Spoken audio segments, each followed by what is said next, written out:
മിശിഹായ്ക്ക് സ്തുതിയായിരിക്കട്ടെ. ഈശോയുടെ തിരുഹൃദയം എന്നാൽ മുറിവേറ്റ, കുത്തിത്തുറക്കപ്പെട്ട, എന്നിട്ടും സ്നേഹം മാത്രം ചുരത്തുന്ന ഒരു ഹൃദയമാണ്.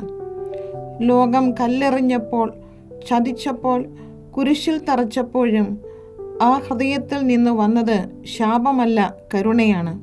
പിതാവേ, ഇവരോട് ക്ഷമിക്കണമേ എന്ന പ്രാർത്ഥനയാണ്. ഈശോയുടെ തിരുഹൃദയം നമ്മോട് പറയുന്ന 3 കാര്യങ്ങളുണ്ട്. 1. നിന്നെ സ്നേഹിക്കാൻ നീ യോഗ്യനാകണം എന്നില്ല. നീ പാപിയാണെങ്കിലും തകർന്നവനാണെങ്കിലും ആ ഹൃദയം നിനക്കായി തുറന്നിരിക്കുന്നു. 2. കരുണ കൊടുക്കുന്നവനെ കരുണ കിട്ടൂ. നമ്മൾ മറ്റുള്ളവരുടെ തെറ്റുകൾ ക്ഷമിക്കുമ്പോഴാണ് ആ ഹൃദയത്തോട് നമ്മൾ ചേരുന്നത്. 3. മുറിവുകൾ ഉണ്ടായാലും സ്നേഹിക്കണം. നമ്മുടെ ജീവിതത്തിലെ വേദനകൾ, ഒറ്റപ്പെടലുകൾ ദൈവം കാണുന്നുണ്ട്. ആ മുറിവുകളിലൂടെയാണ് അവിടുത്തെ കരുണ കൂടുതൽ ഒഴുകുന്നത്. നമുക്ക് ആരോടെങ്കിലും ദേഷ്യം, വെറുപ്പ്, പരിഭവം എന്നിവ മനസ്സിലുണ്ടെങ്കിൽ ഈശോയുടെ തിരുഹൃദയത്തിൽ നമുക്കിപ്പോൾ സമർപ്പിക്കാം.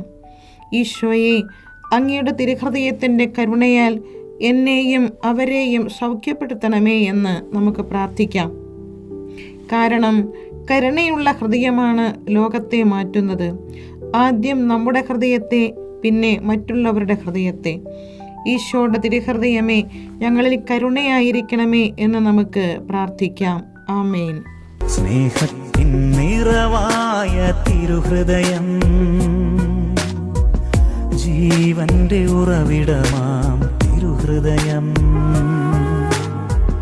കരുണയായി, ക്ഷമയായി, ദയയായി മാറിയ ഈശോദൻ സ്നേഹത്തിൻ തിരുഹൃദയം.